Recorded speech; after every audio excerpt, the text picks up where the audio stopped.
কেমন টান, যার ফলে একেবারে মরুভূমি পেরিয়ে এসেছে তৃণভূমিতে। বুঝতে পারছেন না তো? বলছি। বাংলাদেশি তরুণীর প্রেমের টানে বিদেশি যুবকের আগমন নতুন কিছু নয়, তবে এবার চীন নয়, সুদূর দুবাই থেকে।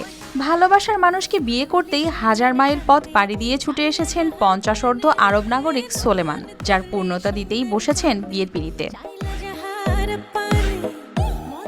শরীয়তপুরের জাজিরা উপজেলার মেয়ে সুবর্ণা কাজের সুবাদে দুবাইয়ের আবুধাবিতে থাকা অবস্থায় পরিচয় হয় স্থানীয় সোলেমানের সাথে।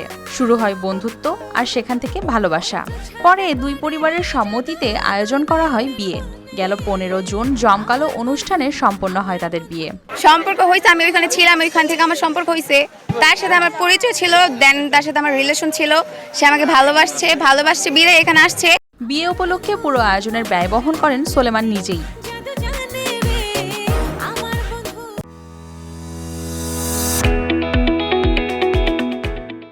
স্থানীয়দের অনেকেই নবদম্পতির জন্য জানিয়েছেন শুভকামনা। সংবাদ মাধ্যমে এমন গল্প দেখা গেলেও নিজেদের এলাকায় এমন বিয়ে প্রত্যক্ষ করতে পেরে তারা আনন্দিত। সবাই আসে দেখা যাইতেছে, না আলহামদুলিল্লাহ ভালো, সবাই আনন্দিত। তবে কেউ আবার বিষয়টি নিয়ে উদ্বেগও প্রকাশ করেছেন। তাদের মতে এমন বিয়ের ক্ষেত্রে পর্যাপ্ত যাচাই বাছাই ও সতর্কতা প্রয়োজন।